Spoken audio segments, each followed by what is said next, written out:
A Chinese magazine names President Rodrigo Duterte Person of the Year.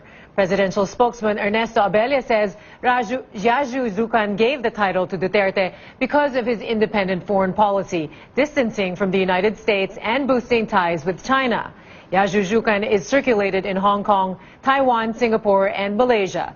It claims to be the only international affairs magazine in the Chinese language. The magazine Yaju Zucan, according to Wilson Flores, the Time magazine of the Chinese-speaking world, has granted the President Person of the Year award. In sum, the press release says that the choice is based on Duterte's announcement of an independent foreign policy that consists of his distancing away from the U.S. and forging closer ties with China. The article also praises Duterte's program of good governance and anti-corruption campaign as a reason for his popularity among the Filipinos. Yaju Zucan, Asia Weekly, is the world's only Chinese-language international affairs magazine. Its circulation is in several major markets: Hong Kong, Taiwan, Singapore, and Malaysia. Also, the Department of Health has provided 2 updates on firecracker-related injuries. The first update was from December 21, 2016 to January 1, 2017, with 350 cases. The second update was from December 21, 2016 to January 2, 2017, with 524 cases. Dr. Eric Taig used the whole period, while the inquiry used only figures as of January 2. Dr. Eric Taig and inquiry used different periods to compare the cases. Last December, President Duterte also made it to Forbes magazine's list of the world's most powerful people. Itinanghal si Pangulong Rodrigo Duterte bilang Person of the Year 2016 ng Hong Kong News Weekly na Yaju Zucan ayon sa Malacanang. May hataw na balita si Leslie Lomboe. Muling kinilala ng isang foreign magazine si Pangulong Rodrigo Duterte. Itinanghal ito na 2016 Person of the Year ng prestihiyosong magazine na Hong Kong News Weekly na Yaju Zucan. Ito ang counterpart sa Chinese-speaking countries ng Time magazine ng Amerika. Ang pagkilala ay dahil umano sa independent foreign policy ni Pangulong Rodrigo Duterte na pagdistansya sa Estados Unidos at muling pagkakaroon ng mabuting ugnayan sa China. The article also praises Duterte's program of good governance and anti-corruption campaign as a reason for his popularity among the Filipinos. Lumabas ang 6-page cover story sa Pangulo noong January 1, 2017 edition ng magazine. Its circulation is in several major markets: Hong Kong, Taiwan, Singapore, and Malaysia. Noong nakaraang buwan lamang ay una nang nakasama si Pangulong Duterte sa 2016 ranking ng Forbes Most Powerful People. Ang mga hindi malilimutang pangyayari sa mga naging biyahe ni Pangulong Duterte ating balikan sa ulat na ito ni Rocky Ignacio.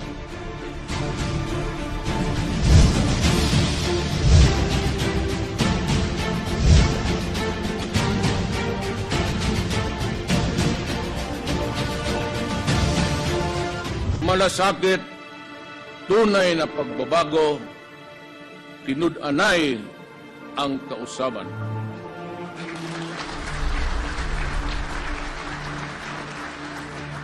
These are the words which catapulted me to the presidency. The slogans were conceptualized not for the sole purpose of securing the votes of the electorate.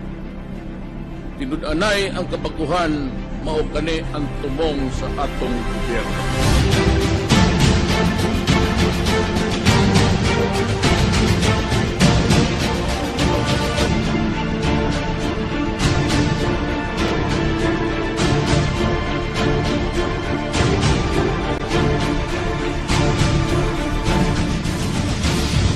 Sumentro ang mga biyahe ni Pangulong Rodrigo Duterte sa ibayong dagat sa mga makatotohanang pagbabago sa Pilipinas. Ipinakilala sa international community ang bagong Pilipinas sa ilalim na tinawag na Independent Foreign Policy. Tiniyak ang pagpapalakas sa iba pang mga bansa sa larangan ng ekonomiya at hindi sa usaping militar. Naging kontrobersyal ang pagpapakilala niya sa international front bilang bagong leader dahil sa matapang na pag-alma sa umano'y pakikialam ng Estados Unidos sa usapin ng kampanya kontra iligal na droga, pati na rin ng United Nations sa isyu ng pagtiyak sa karapatang pantao sa harap ng kampanya. Sa kanyang kauna-unahang international engagement sa Laos kaugnay ng ASEAN Leaders Summit, umangat ang Pangulo bilang isa sa pinakamatatag na leader sa mundo dahilan kung bakit naging mainit ang pagtanggap ng iba pang mga global leaders. Sa nasabing summit rin, nakita sina Pangulong Duterte at US President Barack Obama sa harap ng mainit na komento. Naging formal rin ang pagkakamay nila ni United Nations Secretary General Ban Ki-moon. Sa nasabing Leader Summit, kaisa ang Pangulo sa pagpapanatili ng regional stability sa harap ng agawan ng teritoryo sa South China Sea. Iginit na hindi mababaliwala ang pabor na desisyon ng UN Arbitral Tribunal pero kinikilala ang kahalagahan ng pagkakaroon ng conducive environment ng Pilipinas sa China bago buksan ang usapin. Oktubre nang bumisita si Pangulong Duterte sa China, ang pagdalaw na nagresulta sa pagbabalik ng magandang ugnayan ng dalawang bansa matapos ang 6 na taon. Ilang kasunduan na pinagtibay kasama na dito ang pag-aangkat ng mga prutas katulad ng saging at pag-aalis ng advisory laban sa Pilipinas. Nakapangisda na rin ang mga Pilipinong mangingisda sa bahagi ng Scarborough Shoal. Walang usaping alyansa militar pero nanindigan sa pagpapanatili ng regional peace and security. Bukod sa China, nais rin ng Pangulo ang malakas na ugnayan ng Pilipinas sa Russia sa larangan ng ekonomiya at kalakalan. Sa idinaos sa APEC Leaders Meeting sa Lima, Peru, naging pagkakataon ni na Pangulong Duterte at Russian President Vladimir Putin na magkita at mag-usap. Dito agad ipinarating ni Putin ang pagbati sa panalo ni Pangulong Duterte noong May 9, ang mahalagang petsa kung saan anya nagwakas ang digmaan laban sa Nazi Group. Wala ring alyansang militar ang napag-usapan, sa halip itinaas ng Russia ang halaga ng pag-aangkat ng produktong agrikultura sa Pilipinas mula sa $80 million sa $1.2 billion. Ipinaabot na rin ni Putin ang imbitasyon sa Pangulo para bumisita sa Russia. Formal naman ipinabot ni Pangulong Duterte ang kampanya ng Pilipinas kontra iligal na droga. Itinuring ng Pangulo na produktibo ang pag-uusap nila ni Putin at asahan pa ang pagganda pa ng relasyon ng dalawang bansa. Nobyembre, sa kauna-unahang pagkakataon, dumalo si Pangulong Duterte sa taunang Asia-Pacific Economic Conference o APEC Leaders Meeting sa Lima, Peru. Inilatag dito ng Pangulo ang 10-point economic agenda ng Pilipinas kasabay ng paghikayat sa dagdag pamumuhunan. Sa pambihirang pagkakataon, isang global leader sa katauhan ni Japanese Prime Minister Shinzo Abe ang nag-Duterte Feast na sumisimbolo sa kampanya ng administrasyon kontra iligal na droga. Nagsagawa ng official visit si Pangulong Duterte sa Japan para palakasin pa ang ugnayan sa larangan ng trade and investment. Formal ring ipinabot ng Pangulo sa leader ng Japan ang kanyang posisyon sa umano'y pakikialam ng Amerika sa kampanya kontra iligal na droga. Taliwas sa mga naunang report, hindi nag-mediate ang Japan sa tensyon ng Pilipinas at Amerika, sa halip ipinabot ang pangunawa sa hakbang para mahinto na ang operasyon ng iligal na droga sa bansa. Sa naturang pagbisita, nagkasundo ang Pilipinas at Japan na palakasin ang kooperasyon sa larangan ng trade and investment. Pati na rin ang pagbibigay dagdag trabaho sa mga Pilipino sa ilalim ng Japan-Philippines Economic Partnership Agreement o JPEPA. Nagkasundo rin ang dalawa na magkaroon ng Coast Guard Joint Exercises. Natuloy rin ang naudlot na introductory visit ni Pangulong Duterte sa Brunei. Dito nagkasundo ang Pangulo at Sultan Hassan al-Bolkiah na palakasin pa ang diplomatikong ugnayan ng dalawang bansa. Tiniyak rin ng dalawang leader ang pagpapanatili ng regional stability.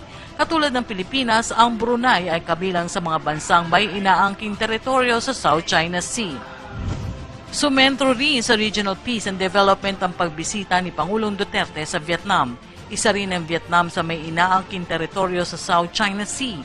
Sa pag-uusap nila ni President Tang Dai Quang, nagkasundo ang dalawang leader na palakasin ang maritime security.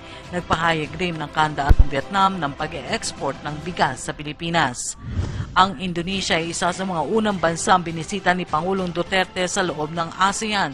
Sa pulong nito kay Indonesian President Joko Widodo, pangunahing pinagtuunan ng pansin ang usapin ng pagbaka sa terorismo at operasyon ng iligal na droga.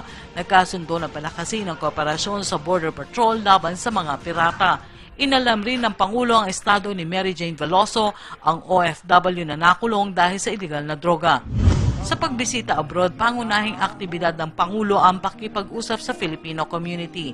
Isang pagkakataon para ilatag ang mga hakbang para ilagay sa mabuti ang estado ng Pilipinas laban sa illegal na droga at korupsyon. Ipinaabot na rin ng mga Pilipino abroad ang suporta sa Pangulo para sa hangad ng pagbabago sa Pilipinas. Ayun na ang Pilipinas, ayun na ang nagbago.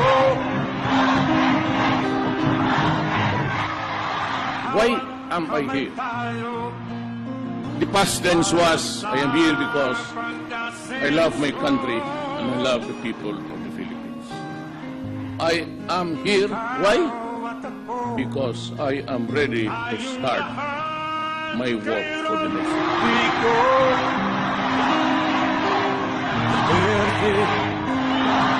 Para sa mga